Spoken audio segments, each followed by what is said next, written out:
Hey everyone, hope you're doing great. Welcome back to my channel. In today's video, we'll dive into what if Deku faced the eternal ruin. Smash that subscribe button, and be sure to peek at the description below. Let's begin. The rain in Kamino didn't wash things clean, it just made the grime slicker. Izuku Midoriya crouched on the gargoyle of a pre-war cathedral, the stone claws digging into the soles of his iron boots. The downpour was torrential, a relentless sheet of gray that turned the neon lights of the city below into smeared, weeping watercolors. He didn't feel the cold. He didn't feel the dampness seeping through the tattered fabric of his suit, nor the way the scar tissue on his arms ached with the drop in barometric pressure. He felt only the mission. Find Shigaraki. Find All for One. Keep moving. He exhaled, and the breath ghosted through the vents of his metal mask, visible for a split second before the wind tore it away. Beneath the mask, his eyes were wide, bloodshot, and burning with a manic intensity that frightened civilians more than the villains did these days. He hadn't slept in 48 hours, or maybe it was 72. The distinction had ceased to matter. Time wasn't measured in hours anymore. It was measured in distance covered and threats neutralized. Below him, in the labyrinth of the alleyways, a group of jailbreakers was cornering a woman. They were low-level thugs, emboldened by the collapse of society, drunk on the anarchy that had swallowed Japan. Izuku didn't waste time with a monologue. He didn't announce his presence.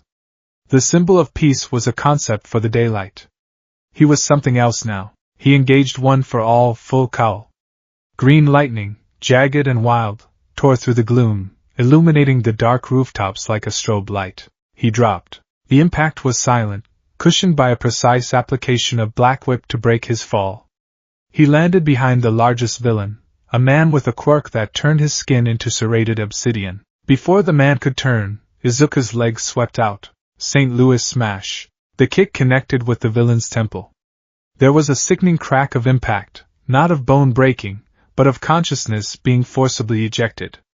The man crumpled. The other two villains spun around, their eyes widening as the lightning crackled around the small, hunched figure rising from the steam of the pavement. Izuku didn't look heroic. With his suit torn, his cape ragged and soaked, and the metal respiratory mask hiding his expression, he looked like a demon dragged up from the underworld. Stay down, Izuku rasped. His voice was rough and used. One villain, panicked, fired a beam of compressed heat. Izuku tilted his head, danger sense flaring like a sharp needle behind his ear, and sidestepped the beam with an efficiency that bordered on boredom. He closed the distance in a blink. A burst of Fa gene, a simple palm thrust to the solar plexus, and the second villain collapsed, gasping for air he couldn't find. The third villain dropped his weapon and ran. Izuku let him go. Black Whip shot out from his back, dark tendrils snapping like vipers, wrapping around the fleeing man's ankles and hoisting him into the air, leaving him dangling upside down from a fire escape. It was over in 10 seconds. The woman they had cornered was shaking, pressed against the brick wall. Izuku turned to her. He raised a hand, intending to offer comfort, to say the words All Might would have said. I am here. But when she looked at him, she didn't see a savior. She saw a monster bathed in green static. She flinched, burying her face in her hands. Izuku froze. The hand hovered in the air, trembling slightly. He slowly lowered it, clenching his fingers into a fist. Go to the shelter at Takoba, he muttered, turning his back on her. It's safe there. He grappled away before she could respond, swinging back into the oppressive embrace of the sky. 3 hours later, he was perched on the edge of a rusted water tower in the industrial district. The adrenaline had faded, leaving behind a heavy, leaden fatigue that seemed to pull at his very bones. He pulled a nutrient bar from his utility belt, a gift from All Might earlier that day, and stared at it. He unwrapped it mechanically, taking a bite. It tasted like sawdust and ash. You need to rest, young Midoriya. Please, All Might's voice echoed in his head, thick with a desperate worry that made Izuku's chest tighten. He had seen the former number 1 hero earlier, hiding in the shadows of an alley, holding out a bento box. All Might looked so small. So frail. A skeleton in a baggy suit. Izuku had run away. He had told himself it was to protect All Might, that being near Deku meant being a target for All for One. But deep down, Izuku knew the truth. He couldn't bear to look at All Might because looking at him was like looking in a mirror of his own future. A future where he had given everything, broken himself completely, and was left with nothing but ghosts. I can't stop, Izuku thought, crushing the wrapper in his hand. If I stop, they get closer. If I sleep, someone dies. Inside the vestige world, the realm of One for All was usually a place of chaotic noise. The previous users were always debating, planning, or offering advice. But tonight, it was strangely quiet. Kid, the voice of Daigoro Banjo, the fifth user, rumbled in the back of his mind. It wasn't his usual boisterous tone. It sounded guarded. I'm listening, Izuku thought back, not speaking aloud. Something's off, Banjo said. Haikage is freaking out. Haikage Shinomori, the fourth user and original wielder of danger sense, rarely spoke unless necessary. He was a recluse even in death. But now, Izuku could feel Shinomori's anxiety bleeding through their bond. It wasn't a thought, it was a sensation. It felt like itching powder under the skin, a low-frequency vibration that rattled Izuku's teeth. Is it an attack? Izuku asked, tensing up. He scanned the horizon. Is Assassin coming back? Or Lady Nagant? No, Shinomori's voice whispered, sounding strained, as if he were holding back a scream. It is not malice. Danger sense detects hostility. Malice. Intent to harm. This is not that. Then what is it? It is an absence, Shinomori replied cryptically. A hole in the world. Izuku frowned, standing up on the water tower. The rain was picking up, turning into a deluge. Where? Below, said the first user, Yoichi Shigaraki. The brother of All for One. His voice was usually the anchor, the gentle guiding light in the storm of quirks. But when he spoke now, his voice cracked. Izuku, Yoichi said, and the use of his first name made Izuku's heart stutter. Do not go there. Whatever you do, do not investigate the signal. Signal? Izuku asked. I don't hear a signal. We do, Nana Shimura interjected, her tone sharp. It's bypassing your sensory organs and hitting the core of the quirk directly. It's calling to us. To the stockpile. Izuku looked down at his hands. The scars were glowing faintly, pulsing in rhythm with a heartbeat that wasn't his own. Thump thump. Thump thump. If it's calling to One for All, Izuku reasoned, his detective mind taking over despite the exhaustion, then it has to be related to All for One. Maybe it's a trap. Maybe he's trying to lure us out. It is not my brother, Yoichi said, panic rising in his ethereal voice. I know my brother's darkness. It is greedy. It is possessive. It wants to take. This feels like it wants to end. If it's a threat to people, Izuku said, his resolve hardening, I have to stop it. 9, listen to me. Nana shouted. You are exhausted. You are barely holding it together. This is not a villain you can punch. I have to know, Izuku said. He wasn't defying them out of arrogance. He was defying them out of necessity. He couldn't leave a potential threat unchecked. Not now. Not when Japan was teetering on the brink of total collapse. He closed his eyes and focused on the buzzing sensation, the itch that Shinomori felt. He tuned into it, letting danger sense guide him not away from the threat, but toward it. It pulled him north. Toward the ruins of the old ward. I'm sorry, Izuku whispered to the ghosts in his head.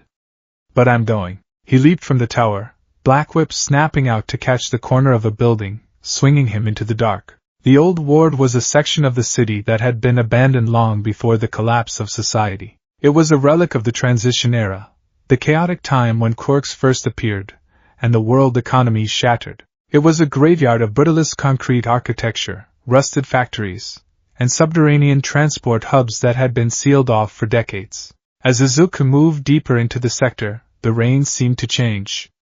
It wasn't just water anymore, it felt heavier, oilier. The streetlights here had been broken for years, so the only illumination came from the occasional flicker of lightning and the green glow of his own power.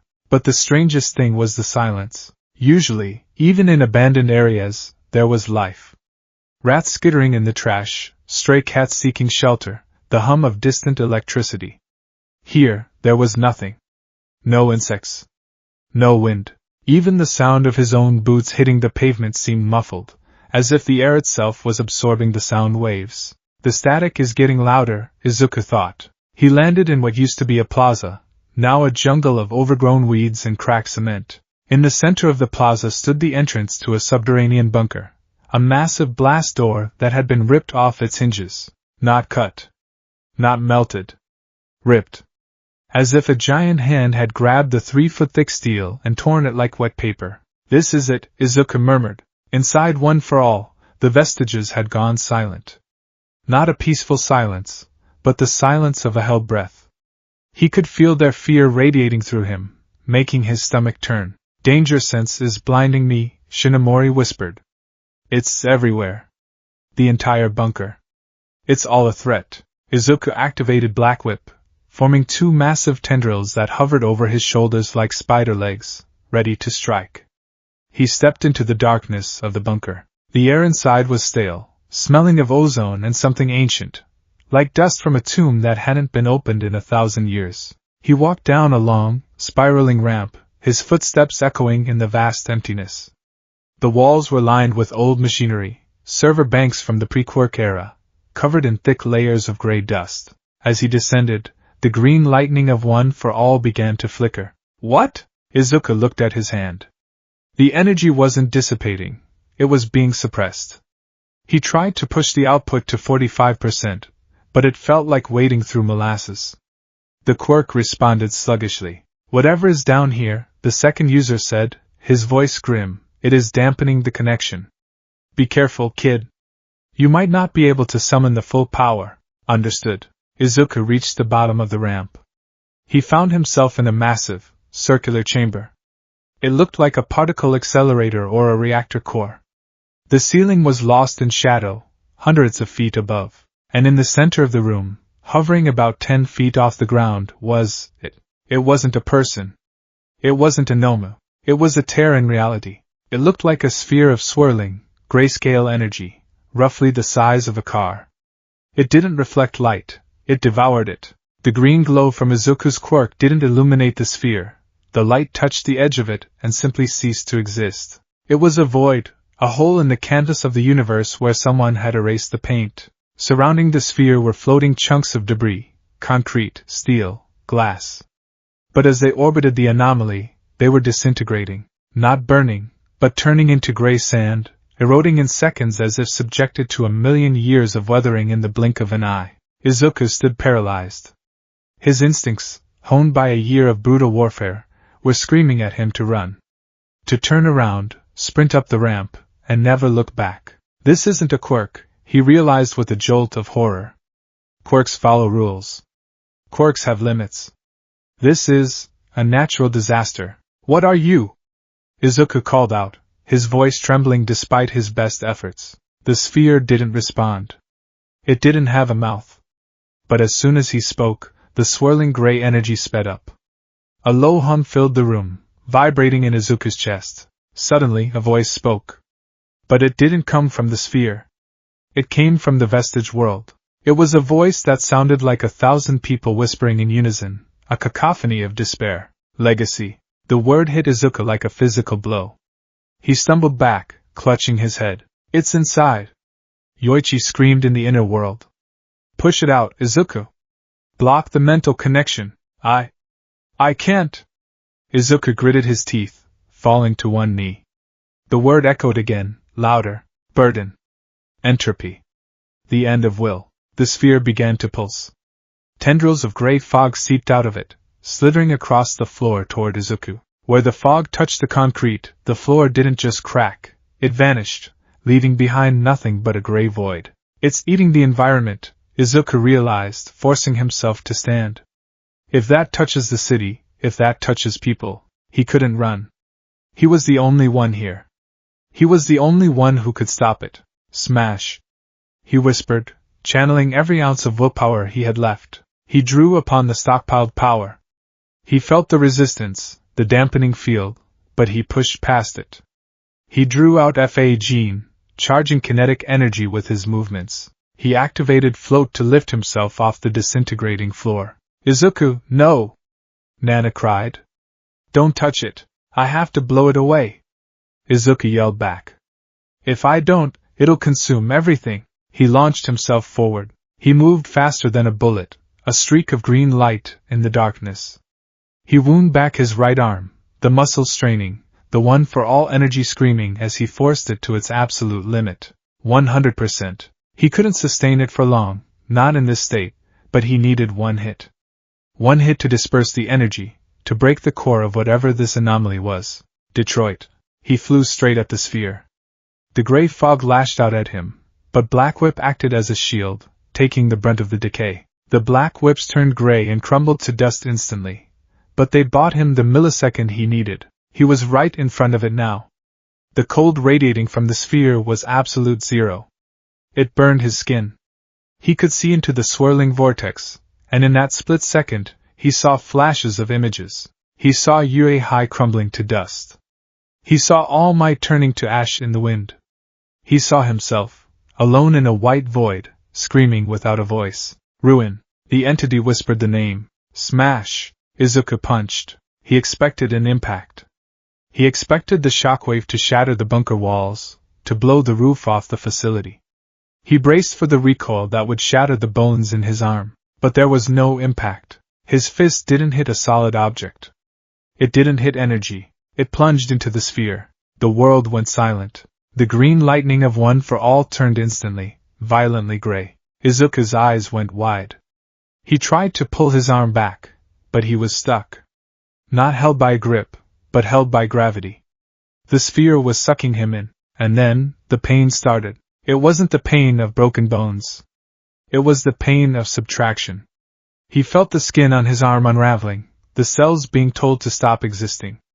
But worse than the physical pain was what was happening inside. He felt the vestige world quake. Inside the realm of One for All, the golden light of the quirk was being stained by an inky, oil-like darkness pouring in from the connection. The chairs of the previous users began to rot. The vault door, usually pristine, started to rust. It's eating the quirk. The second user shouted, firing his gauntlets at the intrusion, but the blasts did nothing. In the real world, Izuku screamed. It was a raw, guttural sound that tore his throat. Let go! He fired air force with his left hand, blasting the air behind him to propel himself backward. The sphere held on. It was hungry. It had tasted the one thing it craved more than matter, willpower. And One for All was the greatest concentration of willpower on the planet. Your hope is fuel, the entity whispered into his mind. Give it to me. Never. Izuku made a choice. If he couldn't pull away, he would push through. He grabbed his own right wrist with his left hand, planted his feet against the air using FA gene to create a solid platform, and ripped himself backward with hysterical strength. Tear. With a sound like tearing fabric, Izuku flew backward. He crashed into the far wall of the bunker, cratering the concrete. He tumbled to the ground, gasping, coughing up blood. He lay there for a moment, his vision swimming. The room was spinning. Slowly, painfully, he pushed himself up. He looked at the sphere. It was still there. But it had changed. It was no longer a smooth sphere. It was agitated. Spikes of gray energy were shooting out of it, thrashing like a wounded animal. Izuku looked down at his right arm. The sleeve of his suit was gone. His arm was intact. He hadn't lost a limb, but it looked wrong. From his fingertips up to his elbow, his skin was pitch black. Not bruised, but devoid of color entirely. And running through the black skin were glowing, jagged veins of pale gray light. He tried to move his fingers. They twitched, stiff and unresponsive. He tried to call upon One for All. Usually, the power felt like a warm pool of water. Now, when he reached for it, he felt a jagged shard of ice. A spark of gray lightning arced from his hand, striking the ground. Where it hit, the concrete hissed and vanished. What? Izuku whispered, his voice trembling. What did you do to me? The sphere didn't answer. It began to shrink, collapsing in on itself, condensing until it was nothing more than a speck of impossible darkness. And then, with a high-pitched whine, it vanished. Gone. The bunker was silent again. The oppressive weight was gone. The gravity returned to normal. But Izuku didn't feel relief. He felt a coldness spreading from his right arm, moving up toward his shoulder, toward his heart. He stumbled, his legs giving out. Checking vitals, came a voice from the vestige world. It was the third user. He sounded terrified. Izuku, the stockpile, it's leaking. Leaking? Izuku thought, his consciousness fading. The entity, it didn't just attack us, Yoichi whispered, his voice sounding far away. It left a piece of itself behind. It's latched onto the core. Izuku rolled onto his back, staring up at the dark ceiling. The edges of his vision were turning gray. He thought of All Might. He thought of Class 1A. He thought of his mom. I have to warn them. He tried to reach for his communicator, but his fingers wouldn't obey. The gray veins on his arm pulsed, a slow, rhythmic beat that mocked his own heart. Thump rot. Thump rot. As unconsciousness dragged him down, he heard one final thing. It wasn't the vestiges. It wasn't the entity. It was a laugh. A soft, hollow laugh that echoed inside his own skull, and he realized, with a final jolt of terror before the dark took him, that the laugh was his own voice. He didn't just leave the scene. He swept it. Izuku landed 3 rooftops away, crouching behind a ventilation unit. He pulled a small, battered notebook from his belt, not the pristine hero analysis for the future journals of his youth, but a waterproof, tactical logbook stained with mud and oil. His hands shook as he uncapped a pen. 3:42 a.m. Kamino Ward, Sector 4. 3 hostiles. Quirks, obsidian skin, heat projection, unidentified heteromorphic type. Neutralized. No civilian casualties. Minimal collateral damage. He stared at the words. His handwriting, once bubbly and neat, had become a jagged scrawl. He closed the book and shoved it back into his pouch. He forced himself to check his gear. The mid-gauntlets were holding up, though the compression bands on his left forearm were fraying. The iron soles of his boots were chipped. His stomach cramped violently. He ignored it. The hunger was a constant companion now, a dull ache that sat alongside the phantom pain in his limbs. He did a mental inventory of his calorie intake. 1 energy jelly at 1800 hours. Half a bottle of water. Not enough. Need to maintain muscle mass. 1 for all requires fuel. He stood up, his knees popping. Every movement felt like grinding gears. He remembered Recovery Girl's warnings. You are running on borrowed time, Midoriya. Your bones are strong, but your connective tissue is being eaten alive by cortisol and stress. He looked out over the city. In the distance, the lights of the civilian evacuation zones glowed, safe havens guarded by the few remaining pro-heroes. He wanted to go there. He wanted to see Uraraka, Ida, Todoroki.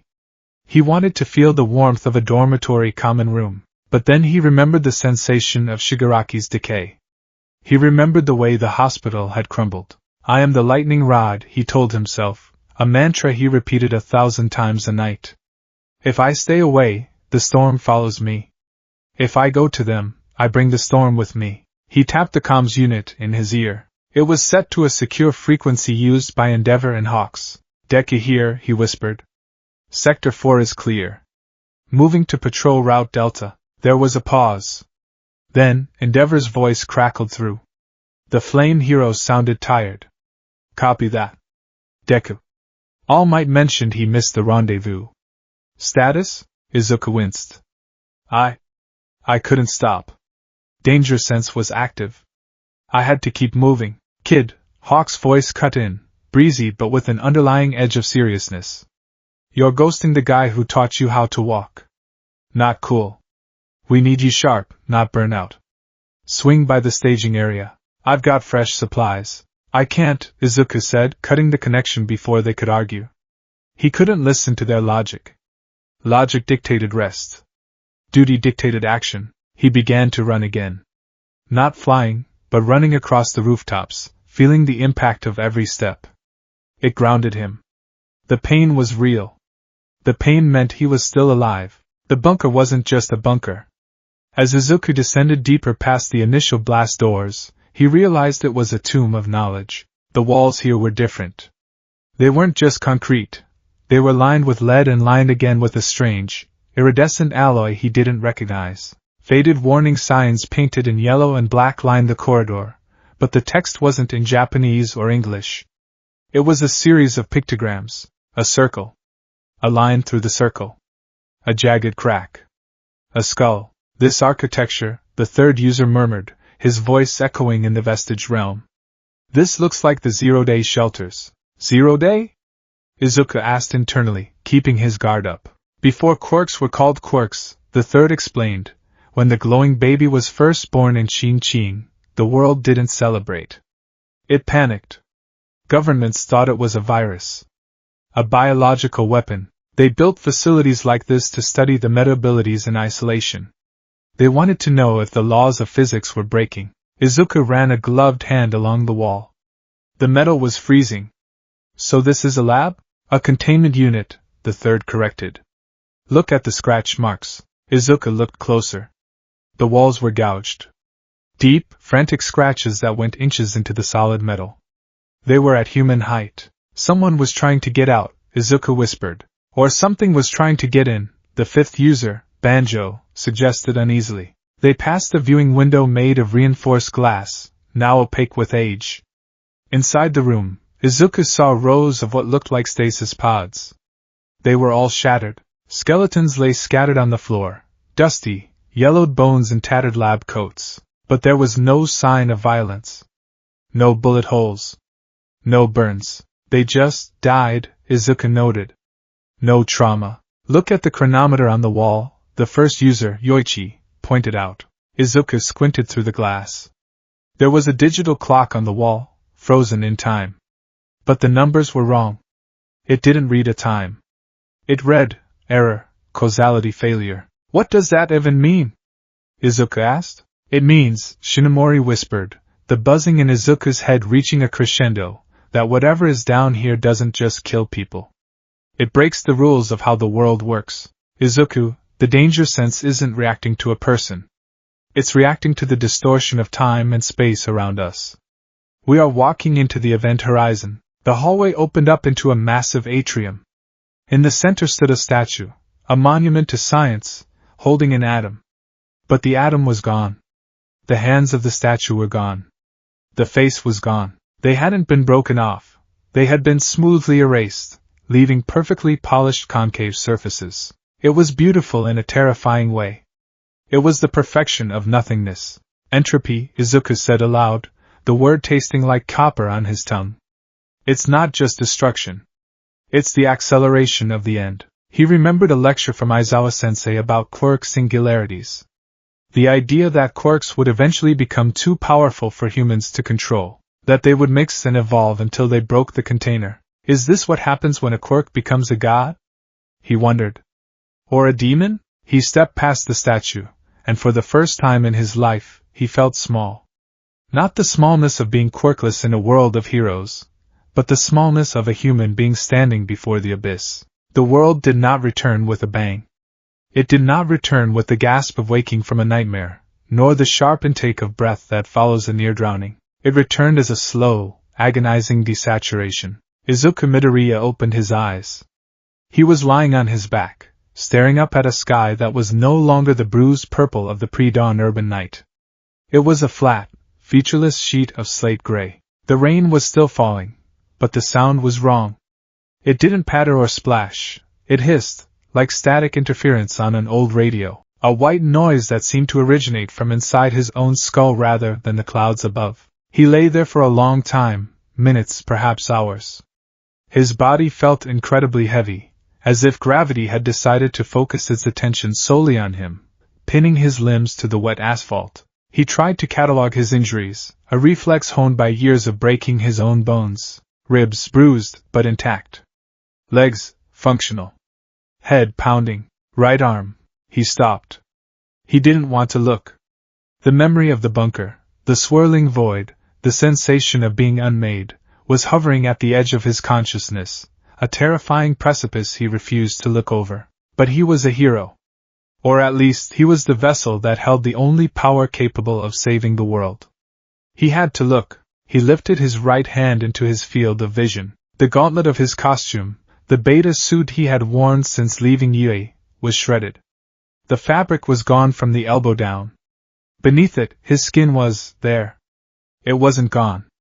It wasn't skeletal. But it was wrong. The scars from his battles, the twisted, knotted tissue from the muscular fight, the surgeries, the repeated breaks of One for All, were no longer pink or white.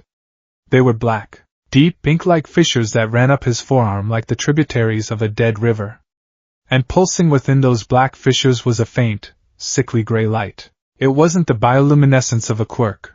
It looked like the glow of decaying radium. He flexed his fingers. CRK, CRK. The sound was audible. It sounded like dry pottery grinding together. The movement was stiff, delayed by a fraction of a second, as if the signals from his brain had to traverse a vast distance to reach the nerves. I'm alive, he whispered. His voice sounded scratchy, thin. It didn't echo in the alleyway.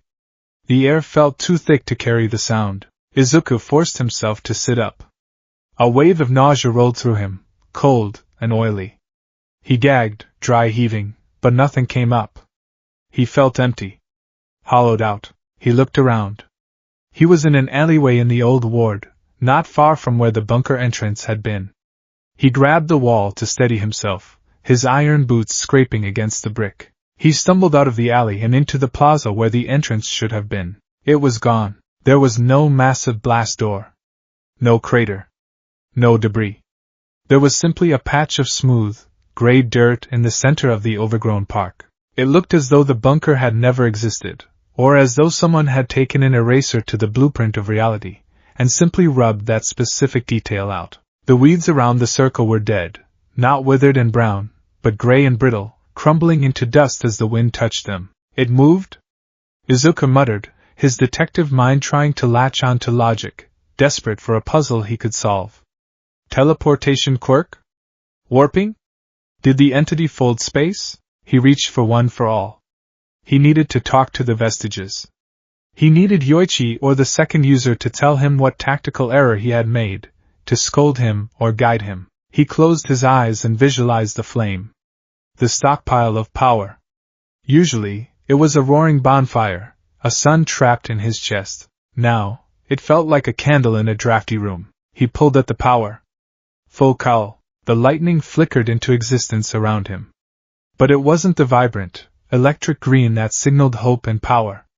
It was pale. Desaturated. A minty, sickly white green that looked like hospital lighting. And it hurt.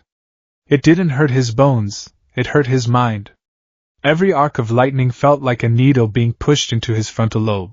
BZZT, BZZT. The lightning sputtered and died.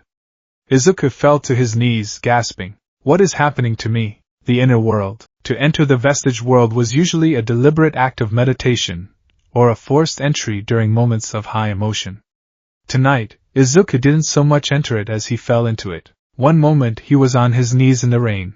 The next, he was standing in the metaphysical representation of One for All. It was ruined. The vast, dark void that usually housed the legacy of the 8 users was unrecognizable. The floor, usually an indistinct mist or solid ground depending on the mood, was now a swamp of viscous, tar-like substance that clung to Izuku's ankles. The colorful lights that represented the individual quirks, the purple of Black Whip, the pink of FA Gene, the red of Gearshift, were dim, flickering weakly like dying light bulbs. But it was the throne room that stopped Izuku's heart. The circle of chairs, where the previous users sat, was in a state of advanced decay.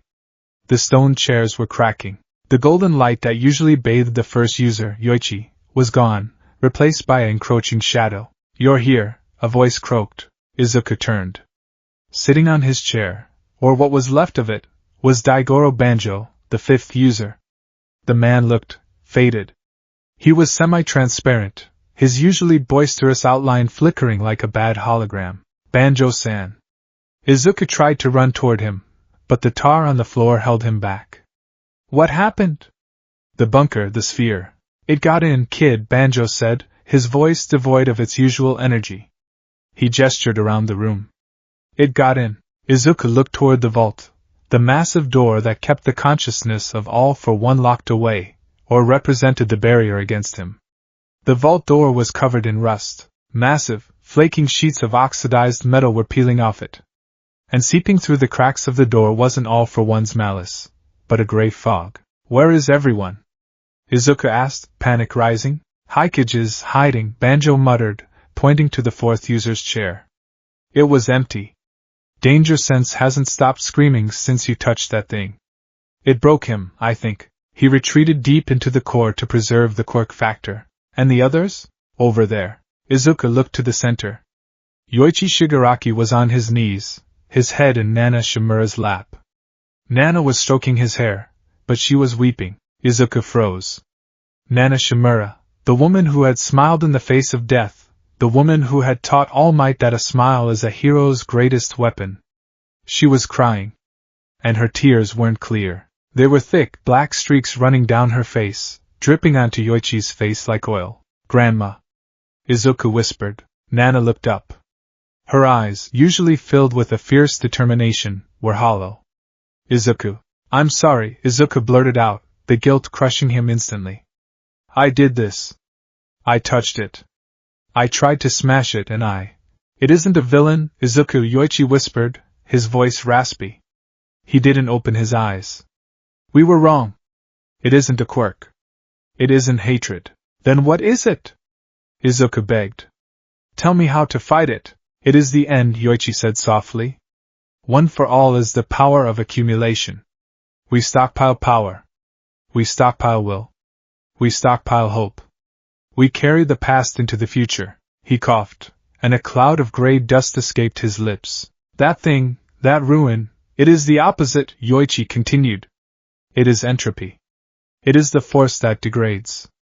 It hates accumulation. It hates legacy. It wants to smooth everything out until there is nothing left but silence. And now it's here, Nana added, wiping the black tears from her face, smearing the ink across her cheek. It has latched onto the connection. It is feeding on the stockpile, Izuku. It's eating the history of this quirk. How do I get it out? Izuku asked, stepping forward, fighting the resistance of the tar. I'll give up the quirk if I have to. I'll transfer it to. No! The second user, Kudo, appeared from the shadows. He looked the worst of them all. His military gear was rusted, his face gaunt. Do not transfer it. If you pass one for all to anyone else now, you will pass the ruin with it. You will kill them instantly. Their bodies won't be able to handle the entropy. You are the only one who can hold it because the vessel, your body, was already adapted to the stockpile. So I'm stuck with it? Izuku asked. We are under siege, the second user said grimly. From the inside. We are trying to hold the core together, but the peripheral quirks, they are being corrupted. You need to be careful, Midoriya. When you reach for a tool, it might be sharp on the wrong end. What does that mean? It means, Banjo cut in, that until we fix this, you aren't a superhero anymore, kid. You're a walking containment breach. The world began to shake. The gray fog thickened. Wake up, Nana urged him, her voice urgent. Wake up, Izuku. Something is coming in the real world. Danger Sense is too broken to warn you properly. You have to use your eyes. Wait. I can't leave you like this. Wake up. The gray city, Izuku gasped, snapping back to reality. He was standing in the plaza, rain soaking his hair. He was hyperventilating, containment breach. Entropy. Eating the history. He forced himself to breathe. In through the nose, out through the mouth. Assess the situation. He needed to move. Standing still was death. If All for One's assassins were tracking him, he was a sitting duck. He tapped his headset. Deku to Endeavor. Do you copy? Static. Not the normal static of a bad signal, but a screeching, high-pitched wail that made him rip the earpiece out and throw it to the ground. Comms are down, he muttered. Or, am I jamming them? He looked at his hand, the black-scarred one. Was he emitting interference? Was he walking around like a human EMP? He began to run. He didn't use full cowl. He relied on his natural strength, the muscles he had built tearing trash on Dagoba Beach years ago. He sprinted through the desolate streets of the old ward, heading toward the denser urban areas where the jailbreakers tended to congregate. He needed a reference point. He needed something normal to punch. As he ran, he noticed the world changing. It wasn't just the sky. The graffiti on the walls seemed duller. The neon signs that flickered in the distance looked washed out. It was as if a gray filter had been placed over his eyes. Is it my vision? He wondered. Or is the ruin affecting the light around me? He passed the flower shop that had been looted. A single pot of geraniums lay on the sidewalk, overturned. The flowers weren't red. They were a brownish gray. Izuku stopped. He crouched down and touched a petal. It crumbled to ash instantly. He pulled his hand back as if burned. It spreads upon contact, he realized with horror. I can't touch anything fragile. Danger sense buzzed. It wasn't the sharp stab he was used to. It was a low, thrumming vibration at the base of his skull, like a heavy bass note. It made his teeth ache. Danger. Close. Izuku spun around, raising his fists. Well, a voice boomed from the shadows of a collapsed parking structure. I thought I smelled a little mouse. A massive figure stepped out into the rain. Muscles piled upon muscles, fibers expanding and twisting until they formed a grotesque armor of raw meat. The villain's blonde hair was matted, his artificial eye glowing with a predatory red light that seemed the only vibrant color in the entire world. Go to a Masuji. Muscular. You. Izuku breathed. I've been looking for you, Midoriya. Muscular grinned, the expression splitting his face. The rematch. I got out, I had some fun, I crushed a few heroes, but nothing hits like you do, nothing has that snap. He flexed, the muscle fibers on his arms expanding with a wet, tearing sound. He was bigger than before. Stronger. The jailbreak had allowed him to cut loose completely. I don't have time for this, Izuku said. His voice was flat. He didn't feel the usual surge of adrenaline. He didn't feel the heroic drive to save the villain from himself. He just felt tired. Go back to prison, Muscular. Please. Ha!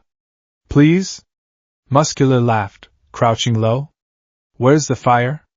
Where's the I am here? Don't tell me you're broken already. Boom. Muscular launched himself.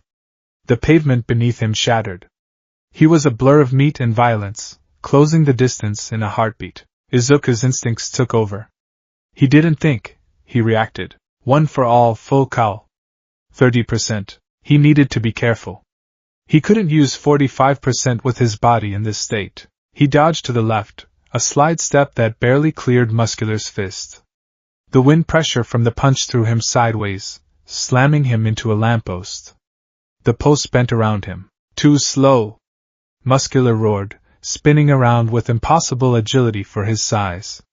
He brought a massive, muscle-encased leg down in an axe kick. Izuku rolled. The kick cratered the street, sending chunks of asphalt flying like shrapnel. I can't get close, Izuku analyzed rapidly. If I punch him, I have to touch him. If I touch him, the ruin might. He didn't know what it would do. But he remembered the flowers. He remembered the bunker floor. Stop running! Muscular yelled, tearing a chunk of concrete from the ground and hurling it. Izuku smashed the rock with a quick kick, pulverizing it. But the effort sent a jolt of agony up his right leg. His quirk felt resistant. It was like trying to push water through a clogged pipe. The energy wasn't flowing smoothly, it was stuttering. Something's wrong with you, Muscular noted, pausing for a second. He tilted his head. You're lightning. It looks like puke. You sick little hero? Stay back, Izuku warned, holding his right arm, the black scars throbbing. Make me! Muscular charged again. This time, he was faster. He anticipated Izuku's dodge. As Izuku moved right, Muscular swept his arm out, a clothesline of raw muscle. It connected. Izuku felt the air leave his lungs. He was launched backward, crashing through the glass front of an abandoned convenience store. He tumbled over racks of expired food, coming to a rest against the back counter. Pain. Real sharp pain. Get up! Muscular was already at the entrance, ripping the doorframe out to widen the gap. Show me your power. Show me the thing that beat me at the camp. Izuku struggled to his feet. Blood trickled down his forehead. He was cornered. I need to immobilize him, Izuku thought. I can't trade blows.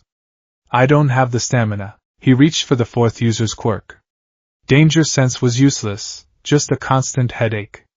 He reached for the sixth. Smoke screen. He tried to emit the purple smoke to blind Muscular, but what came out wasn't smoke. It was a thick, heavy ash. It poured from his skin like volcanic fallout, falling to the ground instantly instead of floating.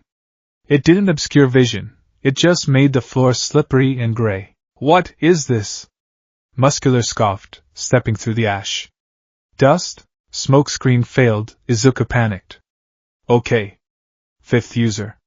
Black Whip? I need to bind him. He focused on the feeling of anger. Control the heart. Capture. Lock down. Black Whip! Izuku shouted, thrusting his left hand forward, his good hand. From his back, the tendrils erupted, but they didn't snap. They didn't glow with dark energy. A horrible, grinding sound filled the store. It sounded like bone sawing against bone. From Izuku's back, the tendrils emerged slowly, painfully tearing through his suit. They weren't energy whips. They were chains. They were constructed of a corroded, gray metal that looked ancient and pitted. And they weren't just chains. They were segmented, looking disturbingly like human vertebrae fused together with rusted iron. They were heavy. Izuku groaned under the sudden weight, his knees buckling. What the hell is that? Muscular stopped, his eye widening. The chains writhed in the air, moving with a jerky, stop-motion quality.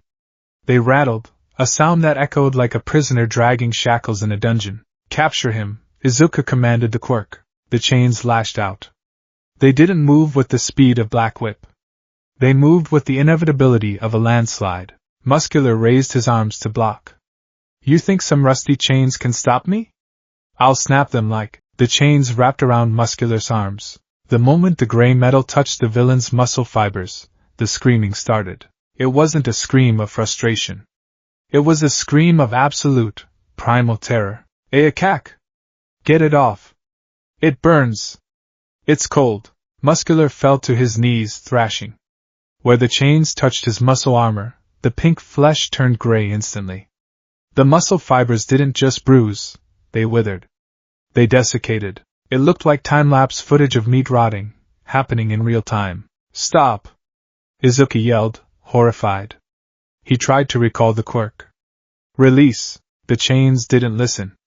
They tightened. They dug into the muscle, dissolving it, seeking the bone beneath. My quirk! Muscular shrieked. I can't feel my quirk. It's eating it. Izuku felt a surge of nausea. He could feel it too. Through the connection of the chains, he felt something flowing into him. It was a vile, sickly sensation. He was draining Muscular, not stealing the quirk like All for One, but erasing the energy that sustained it. Stop! Izuku screamed, grabbing the chain with his own hands. The metal burned his gloves, freezing cold. He pulled with everything he had. He envisioned the vault door slamming shut. He envisioned Nana Shimura slapping his hand away. Cut the connection. With a sickening snap, the chains shattered.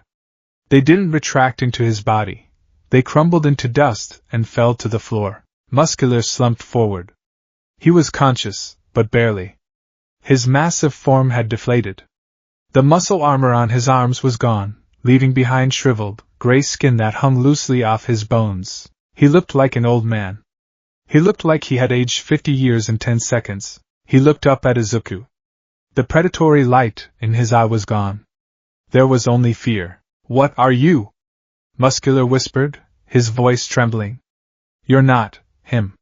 You're not the punch guy. Izuku stood there, his chest heaving. The ash from the failed smokescreen swirled around his ankles. The gray dust from the chains coated his boots. He looked at his hands. He felt dirty. He felt like a disease. Izuku started, but he didn't know what to say. Muscular scrambled backward, kicking at the floor, trying to get away. The man who lived for violence, who laughed at death, was crawling away from Izuku like a child running from a monster. Stay away! Muscular whimpered. Don't touch me. Don't let the cold in. Izuku took a step forward to help him, to check his vitals. Stay away! Muscular screamed, curling into a ball. Izuku stopped. The silence of the street returned, heavy and oppressive. The rain hissed on the pavement. He realized then that he hadn't saved anyone. He hadn't arrested a villain. He had inflicted a trauma that went deeper than bone. I'm sorry, Izuku whispered to the broken man. He turned and fled. The isolation. He didn't stop running until he reached the industrial district miles away. He found a dark corner under a bridge, hidden from the drones, hidden from the heroes, hidden from the world. He slid down the concrete wall, pulling his knees to his chest. He was shivering. The cold from the ruin was in his blood now. Inside the vestige world, it was quiet. Too quiet. Banjo? Izuku thought. Fifth user? Are you there? Silence. Grandma? A faint static.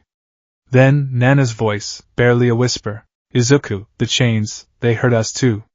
When you used them, it felt like something was chewing on my soul. Izuku squeezed his eyes shut, tears leaking out. But when he wiped them away, he checked his glove. They were clear. Thank God, they were still clear. But for how long? He remembered All Might's face. The way All Might looked at him with such pride. You are next. I can't see him, Izuku said aloud, his voice cracking. If I use this power near him, if the chains come out, I could kill him. I could erase All Might. The realization settled over him like a shroud. He wasn't the symbol of peace anymore. He wasn't even a vigilante. He was a carrier. A vessel for something that hated existence. He pulled his knees tighter, hiding his face in his arms. The rain continued to fall, washing the gray city, but it couldn't wash him clean. Static in the soul, he thought. It's just static. He reached into his pouch and pulled out his phone. There were dozens of missed messages. Uraraka. Ida. Todoroki. All Might. Deku-kun, where are you? Midoriya, answer us. Eat the bento, please. Izuku stared at the names. He loved them. He loved them so much it hurt. And because he loved them, he knew what he had to do. He navigated to the settings. Power off. The screen went black. Izuku dropped the phone into a puddle. He watched as the water seeped into it. Goodbye, he whispered. He stood up. The gray lightning flickered around him, weak and sickly. He turned his back on the city, on the lights of civilization, and walked deeper into the dark, toward the shadows where only monsters lived. If he was going to be a monster, he would be the one that ate the others. He would use this curse to destroy all for one, even if it meant there was nothing left of Izuku Midoriya when the dust settled. The city didn't sleep anymore. It just passed out, exhausted, under the weight of a sky that refused to clear. Izuku Midoriya moved through the skeletal remains of the Heiboro ward. It was a district that had been evacuated early in the collapse, leaving behind a ghost town of boarded-up shops and silent apartment blocks. The wind howled through the gaps between buildings, a low, mournful sound that sounded too much like a human moan. To Izuku, the sound was indistinguishable from the noise inside his head. 78 hours. That was how long it had been since he had truly slept. There had been micro-naps, moments where his body simply shut down for 30 seconds while crouching on a gargoyle or hiding in a dumpster, but no real rest. Sleep was dangerous. Sleep was when the guard came down. Sleep was when the ruin grew louder. He landed on the roof of a convenience store, his iron boots cracking the wet asphalt. He didn't care about the noise. Stealth was becoming less of a priority than efficiency. He looked at his hands.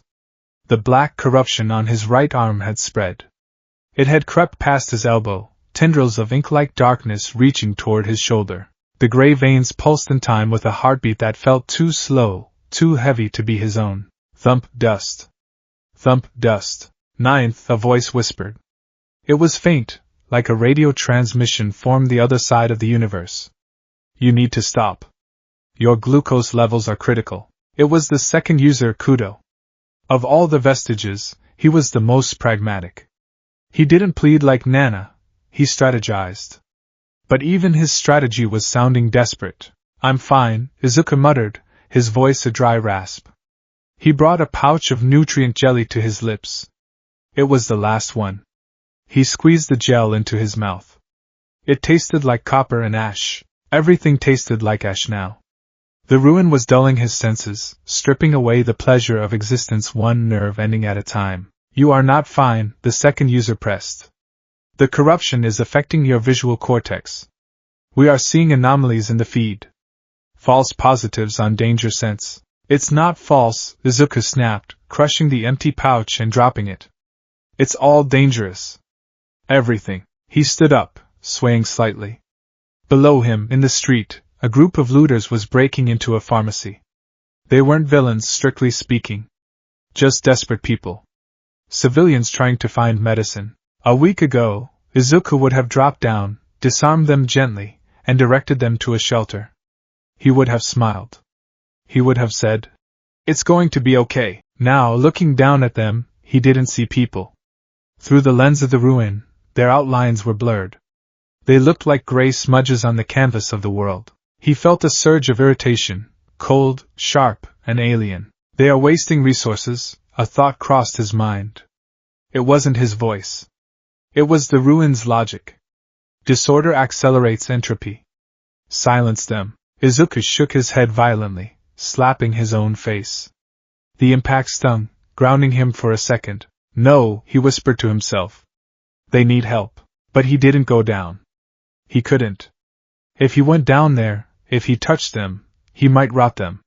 He might unleash the chains. He turned away, leaping toward the next rooftop. He left them to their looting. It was safer for them that way. He was no longer a guardian. He was a quarantine zone on legs. The inner decay. While Izuku's body leaped across the skyline, his consciousness drifted inward. He couldn't help it. The barrier between his waking mind and the vestige world was eroding, dissolving like sugar in hot water. The inner world of One for All was dying. Where there had once been a swirling, majestic aurora of power, there was now a swamp. The floor was a thick, black sludge that smelled of stagnant water. The air was filled with falling gray ash, coating everything in a layer of silence. Izuku's avatar manifested in the throne room. He looked at his hands in the spirit world. They were translucent, flickering. "Nana?" he called out. Nana Shimura was sitting on the ground, her back against the crumbling remains of her throne.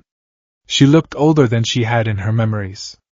Her hair was lank, her hero costume faded to a dull gray. She didn't look up. "She can't hear you well right now," Banjo said. The bulge user was standing guard near the vault, his arms crossed. His spectral form was glitching, parts of him disappearing and reappearing. "The interference is getting worse. How is the door?" Izuku asked, walking through the sludge. It dragged at his feet, heavy and clinging. Banjo nodded toward the vault, the prison of All for One's vestige. Or rather, the barrier that kept the core of OFA pure. The massive metal door was weeping. Black oil oozed from the hinges. The rust had spread, eating holes through the metal. Through the cracks, Izuku could see a swirling gray void. "It's not trying to get out," Banjo said grimly. "It's trying to mix. The ruin wants to merge with the core. If it does, if it touches the singularity point, what happens? We don't know." The second user appeared, stepping out of the shadows. "But our best guess? Total negation. One for All is the power to stockpile. The ruin is the power to zero out. If they merge, they might cancel each other out. And the energy release. It would kill me," Izuku finished. "It would kill everyone in a 10-mile radius," the second corrected. "You are walking around with a nuke that has a rotting timer." Izuku looked at the vault. He felt a sudden, overwhelming urge to open it. To just let it happen. Let the gray in. Let it be quiet. No more expectations. No more saving everyone. The thought was so seductive, so sweet, that he took a step toward the door. "Izuku!" Nana's voice cracked like a whip. She was standing now, pointing at him. Her eyes were streaming with those terrible black tears, but the fire was still there, buried deep. "Don't you dare," she hissed. "Don't you listen to it. That is not your thought. That is the parasite." Izuku halted. He blinked, the seductive thought vanishing, leaving him cold and terrified. "I'm so tired, Grandma," he whispered. "I know," she softened, walking over to him. She reached out to cup his face, but stopped inches from his skin. She was afraid to touch him. Even in the inner world, the corruption could spread. "I know you are. But you have to hold on. Just a little longer." "Why?" Izuku asked. "I'm hurting people. I hurt Muscular." I erased him. "He was a villain," the second argued. "He was a person." Izuku screamed, the sound echoing in the dead chamber. "I stole his future. I did exactly what All for One does, only worse. At least All for One leaves them alive." "Midoriya, I can't do this." Izuku backed away, the sludge splashing around his ankles. I can't be the symbol.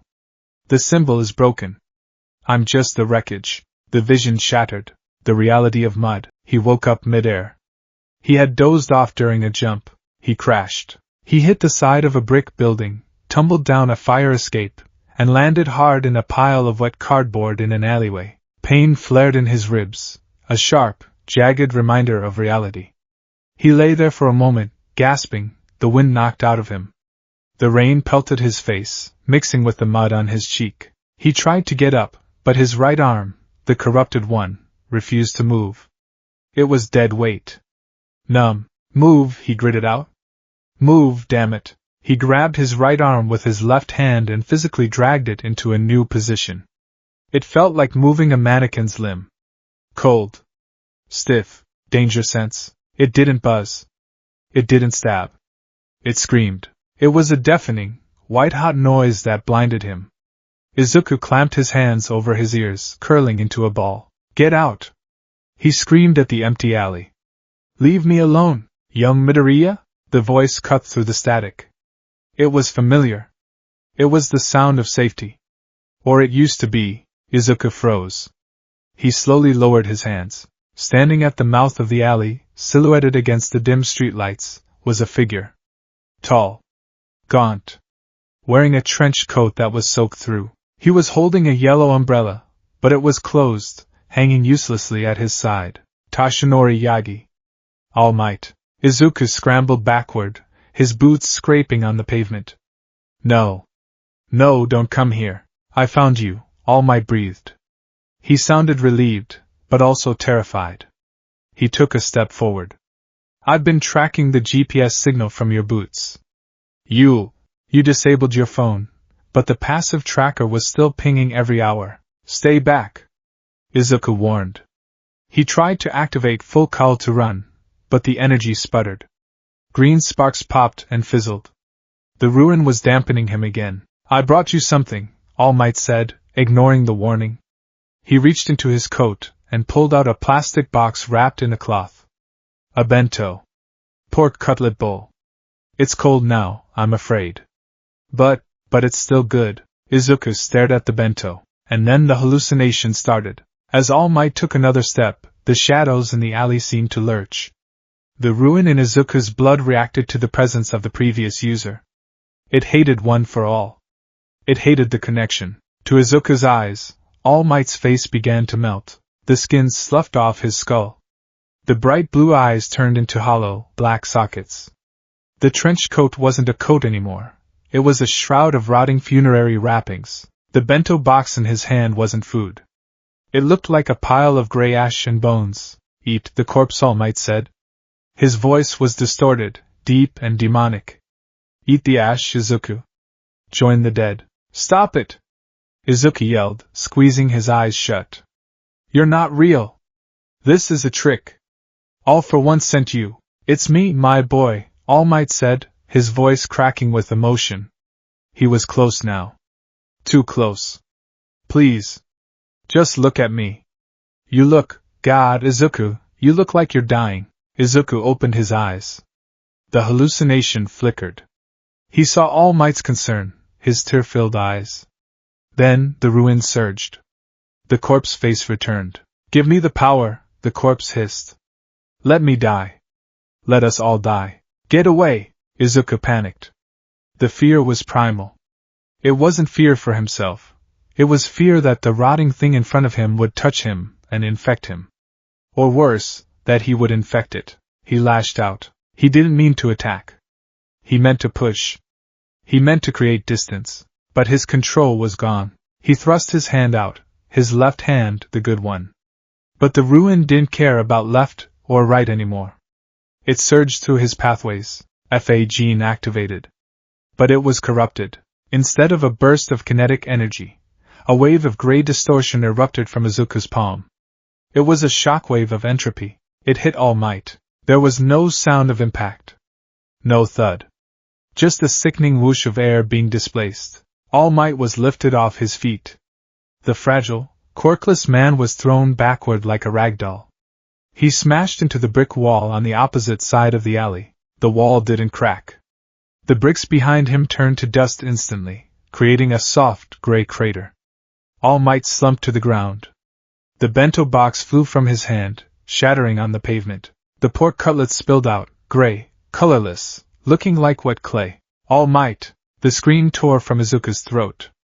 The hallucination vanished instantly. He saw Toshinori Yagi lying in the rubble. He wasn't moving. There was blood on his chin. Izuku scrambled forward on his hands and knees. No, no, no! All Might! Toshi! Please! He reached out to check a pulse. Stop! The voice of the second user was deafening in his head. Do not touch him. If you touch him with skin contact now, while your emotions are spiking, the ruin will consume him. You will turn him to dust. 9th. Izuku's hand hovered inches from All Might's neck. His fingers were trembling violently. The black veins on his arm were glowing brightly now, hungry for the contact. He couldn't touch him. He couldn't check if he was alive without risking killing him. All Might? Izuku sobbed. Please say something. All Might groaned. He shifted slightly, coughing. A trickle of blood ran from his nose. He opened his eyes, dazed. Yum. Midoriya? He wheezed. He tried to sit up, but winced, clutching his chest. I'm okay. Just the wind knocked out of me. He looked up at Izuku, and for the first time, Izuku saw it. Fear. All Might looked at him, and for a split second, he flinched. It was involuntary. A reflex. But Izuku saw it. The man who had faced All for One without blinking, flinched away from his own student. That flinch broke Izuku Midoriya more effectively than any villain ever could. You're afraid of me, Izuku whispered. No, All Might gasped, reaching out a shaking hand. No, Izuku, I'm not. I was just startled. Please. Come here. Let me help you. I hurt you, Izuku said, scrambling backward. I tried not to, and I hurt you. If I stay, I'll kill you. We can fix this. All Might pleaded, trying to stand, but stumbling. His legs were weak. We can go to Yue. Recovery girl. Nizu, they can figure this out. There is no fixing this, Izuku said. His voice was dead. It's not a wound. It's what I am now. The rain intensified. The gray water washed over the spilled food, turning it into sludge. Don't follow me, Izuku said. He stood up. The green lightning flickered around him, sickly and pale. If you follow me, I'll run further. I'll go where you can't find me. I'll go to the dead zones. Izuku, don't! All Might cried out, tears mixing with the rain on his gaunt face. You don't have to do this alone. You are not alone. Yes, Izuku said, looking down at his blackened, corrupted arm. I am. He turned. He engaged float, but he didn't soar. He simply drifted upward, like a balloon untethered, pulled away from the earth by a force that didn't belong there. He didn't look back. He couldn't bear to see All Might lying in the dust he had created. The deepening silence. He fled to the coast. To the edges of the prefecture where the city gave way to industrial wastelands and rotting piers. He found a warehouse that was half collapsed into the bay. It was dark, damp, and smelled of salt and decay. It was perfect. He huddled in the corner of the rafters. The isolation was absolute now. He had hurt All Might. He had crossed the line. Inside the vestige world, the silence was heavy. Kid, Banjo's voice was soft. He's alive. You didn't kill him. I almost did, Izuku thought back. And next time? What if the ruin decides to use Black Whip? What if I use Smash and erase his head? You're tired, Nana said. Your control is slipping because you're exhausted. My control is slipping because I'm incompatible, Izuku countered. The second was right. I'm a walking nuke. He curled tighter. He needed to think. He needed a plan. But his brain felt like it was full of cotton wool. Shigaraki, he thought. I still have to stop Shigaraki. But how? If he fought Shigaraki now, would he win? Or would the ruin simply eat Shigaraki too? And if it did, was that victory? To replace a demon with a void? Maybe that's the point, a dark thought whispered. It was the ruin again. It sounded like his own voice, but colder. Maybe heroes don't save the world. Maybe they just sanitize it. Izuku shivered. He looked at the reflection in a puddle of rainwater on the beam next to him. The face looking back wasn't Izuku Midoriya. His eyes were glowing with a pale, gray light. The scara, the whites of his eyes, were turning black, matching the scars on his arm. His skin was cracked, like porcelain that had been dropped and glued back together poorly. He touched his face. The skin felt dry. Dead. I'm losing it, he whispered. I'm losing me. He closed his eyes. The nightmare, sleep took him against his will. It wasn't restful. It was a plunge into the abyss. He was standing in a white room. The Class 1A classroom. Everyone was there. Uraraka, Ida, Bakugo, Todoroki. They were laughing, talking, sitting at their desks. The sun was shining outside. Deku-kun. Uraraka smiled, waving at him. Come sit down. Sensei is about to start. Izuku smiled. Relief washed over him. It was just a dream. The ruin, the vigilante arc, the pain, it was just a nightmare. He walked toward his desk. I'm coming. He reached out to grab the back of his chair. As his fingers brushed the wood, the chair turned to dust. The sound cut through the laughter. Everyone stopped. They turned to look at him. Deku? Uraraka asked. What did you do? I didn't mean to, Izuku stammered. He backed away. He bumped into Ida's desk. The desk crumbled. Ida fell to the floor, but as Ida touched the ground, his legs began to turn gray. Midoriya! Ida screamed. My legs! I can't feel my legs. No! Izuku yelled. Get away from me! Bakugo jumped up, explosions popping in his hands. What the hell is wrong with you, nerd? Stop it! Bakugo fired an explosion. The blast hit Izuku, but instead of burning him, the explosion was absorbed. The fire turned gray and was sucked into Izuku's chest. You want my power too? Izuku heard the ruin whisper from his own mouth. Fine. Take it. Black chains erupted from Izuku's chest. They lashed out, grabbing Bakugo, grabbing Uraraka, grabbing Todoroki. Stop! Stop! Izuku screamed, but he wasn't in control. He was just a passenger in his own body. He watched as his friends, the people he loved more than life itself, withered. He watched the color drain from Uraraka's cheeks. He watched the fire in Todoroki's hair die out. He watched Bakugo's rage turn into a hollow, silent scream. They turned to statues of gray ash. And then, a breeze blew through the window. The statues crumbled. They blew away. Izuku stood alone in the empty classroom. Finally, the ruin whispered. Quiet. The awakening. Izuku woke up screaming. He thrashed, falling from the rafters of the warehouse. He hit the ground hard, rolling to absorb the impact, coming up in a combat stance. No! Don't touch them! He was breathing hard, sweat soaking his torn costume. His heart was hammering against his ribs like a trapped bird. He looked around. Empty warehouse. Rain. Darkness. He was alone. It was a dream, he gasped. Just a dream. But was it? He looked at his hands. The black scars had spread further while he slept. They were at his shoulder now.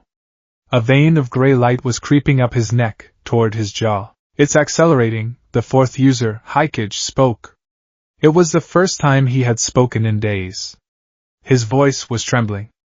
The more you stress, the more you fear, the faster it eats. You are feeding it nightmares, Midoriya. I can't stop the nightmares, Izuku whispered. Then you have to stop sleeping, Hikage said, though it sounded like a death sentence. Izuku stood up. He walked to the edge of the warehouse, looking out at the ocean. The water was dark, churning. He felt a pull. A desire to walk into the ocean. To sink to the bottom where it was cold, and dark and silent. To let the water fill his lungs and stop the burning in his veins. No, he told himself. Not yet. I still have a job to do, but the definition of the job had changed. He wasn't trying to save society anymore. He wasn't trying to be the number one hero. I have to die, Izuku realized with a clarity that was terrifying. That is the only way to kill the ruin. I have to take it with me. But he couldn't just die. That would be a waste.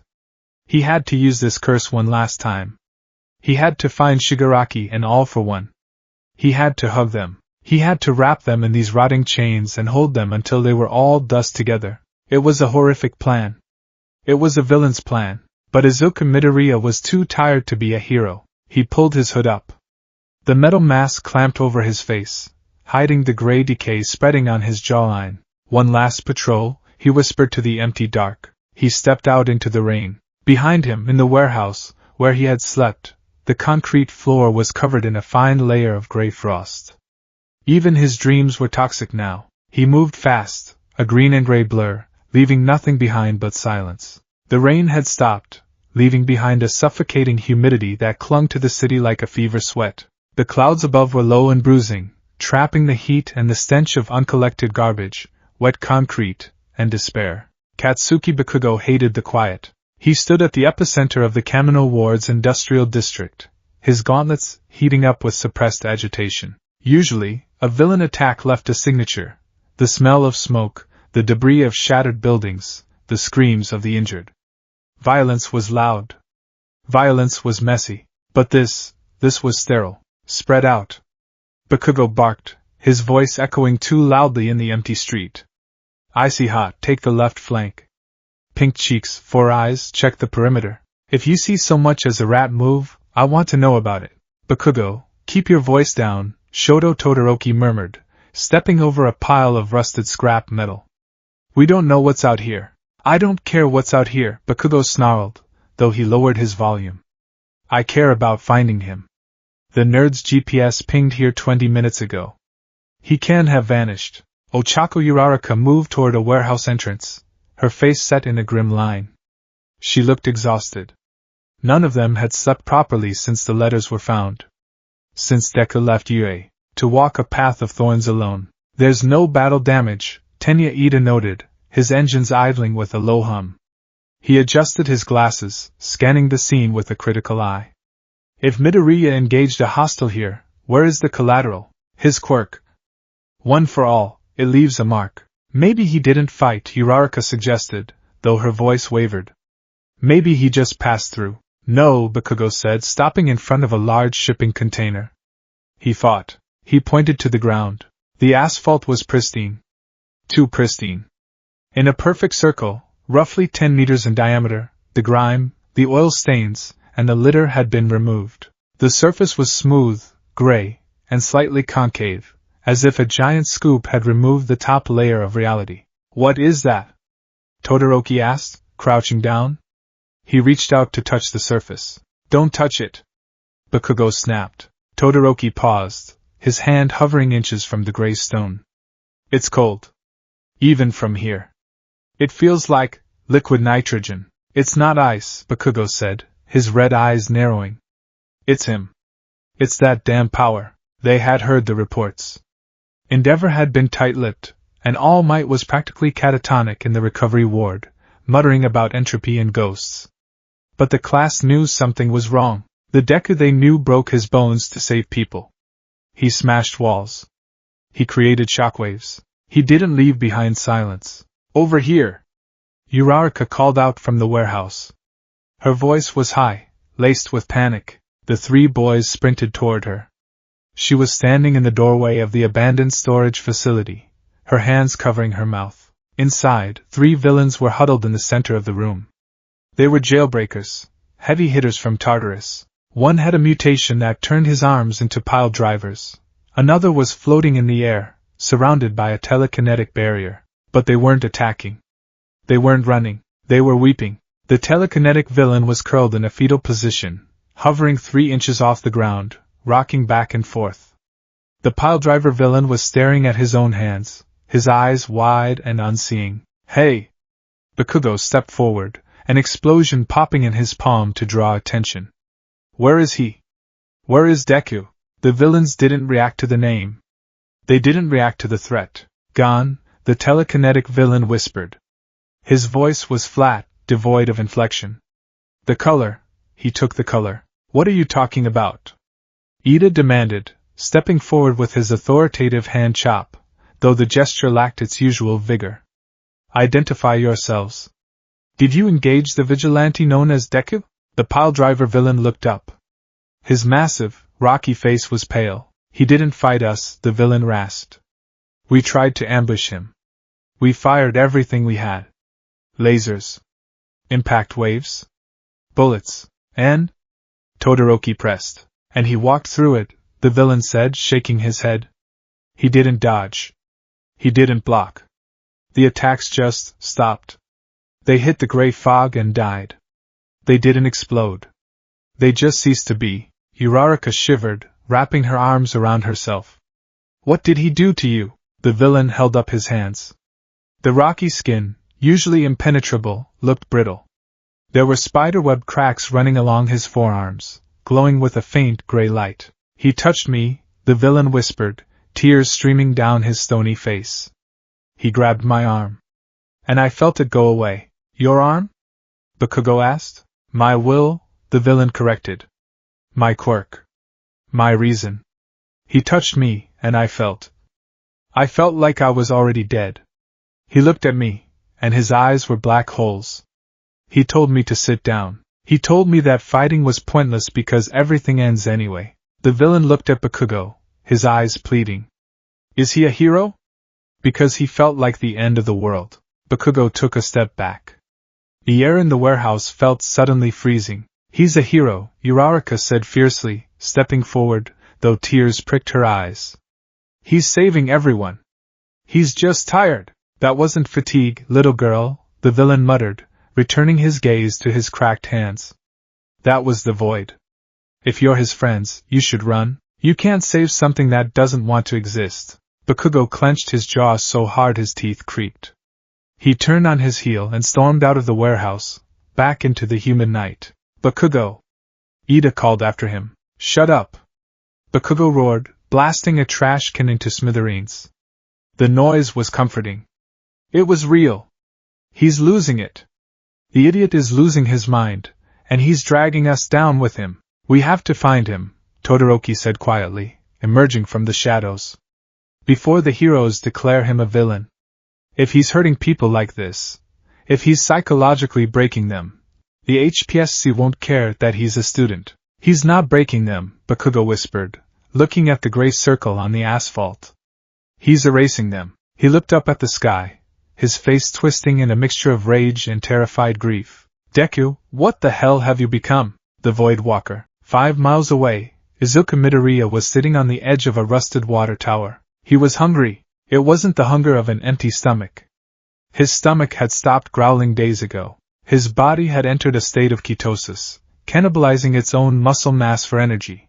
But even that biological process felt distant, like it was happening to someone else. This hunger was different. It was a vacuum in his chest, right beneath the sternum, where the core of One for All resided. It was a gnawing, aching demand for input. Feed me, the ruin whispered. It didn't speak in words. It spoke in impulses. It spoke in the language of entropy. It showed him the rust on the water tower and made him desire to accelerate it. It showed him the clouds and made him want to dissipate them. Izuku pulled a nutrient bar from his belt. His hands were shaking. The black corruption on his right arm had reached his shoulder blade. His neck was stiff, the veins tracing up his jawline pulsing with that sickly gray light. He unwrapped the bar. He stared at it. Matter, the ruin observed. Temporary structure. Break it down. No, Izuku rasped. His voice was a stranger's voice, hoarse and used. I need to eat. He took a bite. The moment the food touched his tongue, he gagged. It didn't taste like chocolate or protein. It tasted like dust. It felt like he was chewing on sand. He forced himself to swallow. His throat convulsed, trying to reject it, but he forced it down. Stay down, he commanded his own body. Fuel. I need fuel. Why? The voice in his head asked. It sounded like the first user Yoichi, but distorted. Twisted. Why sustain the vessel? The vessel is flawed. The vessel hurts. Because I have to save them, Izuku muttered. He brought his knees to his chest. I have to save Shigaraki. I have to stop All for One. Shigaraki wants to destroy, the voice purred. You want to save. But destruction is just a form of peace. If there is nothing, there is no pain. Shigaraki is right. He is just inefficient. Shut up, Izuku hit the side of his head with his good hand. Get out of my head. He closed his eyes, seeking the sanctuary of the vestige world, the library of ash. The inner world was no longer a throne room. It was a ruin. The chairs of the previous users were gone, swallowed by the rising tide of black sludge that covered the floor. The vault, the massive door that held the core of the quirk, was standing open, not broken. Open. Inside the vault, there was no all for one. There was only a swirling gray vortex, a black hole that spun slowly, mesmerically. Izuku stood in the sludge. It reached his knees. It was cold and heavy. "Nana?" he called out. "Banjo?" "Second?" There was no answer. He waded toward the vortex. The air here was filled with flying pages, thousands of them, fluttering like dying moths. He reached out and caught one. It was a memory. On the paper, a moving image played. It was him, 5 years old, sitting in front of the computer. He was watching the All Might debut video. "I am here!" The video All Might shouted. But as Izuku watched, the image on the paper began to bleach. All Might's colors faded. The smile vanished. The video turned to static. Then, the paper crumbled to ash in Izuku's hand. "No," Izuku whispered. He grabbed another page. It was his mother. Inko Midoriya. She was crying, hugging him. "I'm sorry, Izuku! I'm sorry!" Her face began to blur. Her eyes disappeared. Her mouth disappeared. Soon, she was just a faceless shape. Then, she was gone. "Stop it!" Izuku screamed at the vortex. "Stop taking them!" The vortex pulsed. A figure emerged from the gray light. It was him. It was a version of Izuku Midoriya made entirely of the gray static. No eyes. No mouth. Just the silhouette of the boy who wanted to be a hero. "You don't need these," the shadow Deku spoke. Its voice was the sound of a building collapsing. "Memories are anchors. They hold you to the pain. If you forget her, you won't be sad that you left her. She's my mom!" Izuku yelled, swinging a fist at the shadow. His fist passed through the entity like smoke. "She is a liability," the shadow said. "All for One will use her against you. If you forget her, he has no leverage. Let me eat the memory. I will keep it safe in the nothingness. I am one for all!" Izuku shouted, summoning the green lightning. But in this world, the lightning was weak. "I am the 9th user. I command you to stop." "You are not the 9th, the shadow whispered, drifting closer. It placed a cold hand on Izuku's chest. "You are the 0. You are the reset. We are not here to save the world, Izuku. We are here to close the book." Izuku looked down. Where the shadow touched him, his chest was turning transparent. He could see his own heart beating, but the heart was gray. "Where are the others?" Izuku gasped, feeling his strength draining. "Where is Nana?" The shadow pointed to the vortex. Inside the swirling gray, Izuku saw them. The vestiges. They were trapped in amber-like crystals of gray energy, suspended in the void. They looked like they were sleeping. Or dead. "They were noisy," the shadow explained. "They wanted you to rest. They wanted you to eat. They were weak. I put them away so we can focus." "Let them go. Focus on the mission," the shadow commanded. "Hunt. Erase. End." The shadow pushed him. Izuku fell backward into the sludge. He sank. The black tar filled his nose, his mouth. He couldn't breathe. He was drowning in his own power. The waking nightmare. Izuku jolted awake on the water tower. He gasped, clawing at his throat, spitting out phantom sludge. He checked his hands. He couldn't remember the color of his mother's eyes. He squeezed his eyes shut, straining, trying to conjure the image. Green. They have to be green. Like mine. But were they? Or were they brown? Did she wear glasses? He couldn't picture it. The concept of mom was there, a warm feeling, a sense of safety, but the visual data was corrupted. File not found. "Oh God," Izuku sobbed, curling into a ball. "Please not her. Take anything else. Take the pain. Take the fear. Don't take her." "Inefficient," the ruin whispered. "Move on." A siren wailed in the distance. Izuku's head snapped up. Danger sense didn't trigger. The ruin had dampened it. Or perhaps the ruin didn't consider the approaching threat dangerous enough to warrant a warning. He stood up. His legs felt like lead. He looked down at the street. A convoy of black SUVs was moving through the district. They weren't police. They weren't heroes. They were marked with a symbol, a stylized hand gripping the world, the Paranormal Liberation Front remnants. Or perhaps AFO's direct agents. Izuku wiped the tears from his eyes. The sadness evaporated instantly, replaced by a cold, mechanical clarity. Targets acquired. He didn't check for civilians. He didn't scan for hostages. The ruin didn't care about context. It only cared about potential energy that needed to be neutralized. He stepped off the tower. He didn't use Black Whip to swing. He used float, but he inverted the pressure, pushing himself down like a missile. He landed on the roof of the lead SUV. Crunch. The impact was absolute. He didn't just dent the roof. He flattened the entire vehicle. The metal groaned and compressed into a pancake of steel and glass. The engine block disintegrated into gray dust. The convoy screeched to a halt. Doors flew open. Men in tactical gear spilled out, quirks activating. Fire breath. Spike generation. Machine guns. It's the vigilante. One shouted.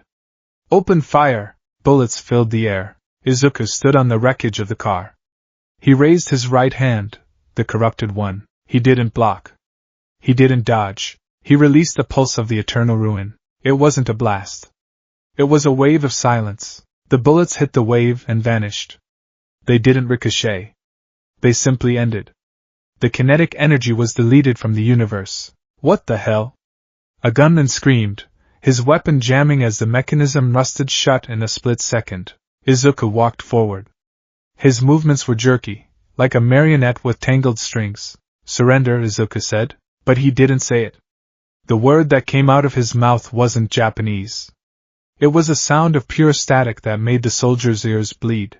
A villain with a mutant quirk, giant mantis blades, charged him. Die, you freak! The blade swung for Izuku's neck. Izuku caught the blade. With his bare hand, the gray energy surged. The villain screamed as his blade began to flake away like dry pastry. The corruption traveled up the blade, reaching his arm. No, no, no! The villain shrieked, hacking at his own arm with his other blade to sever the limb before the rot reached his torso. He cut his own arm off. It hit the ground and turned to dust before it stopped rolling. The other soldiers froze. They looked at the one-armed man, then at the small, ragged figure standing in the rain with glowing gray eyes. He's a demon, one whispered. Run! They broke rank. They scrambled back into the remaining cars, engines revving. Izuku watched them go. Pursue, the ruin suggested. Finish the set. No, Izuku said, holding his shaking hand. They are retreating. The threat is neutralized. They will return. They are matter. Matter persists. Persistence is the enemy. I said no. Izuku slammed his fist into the ground.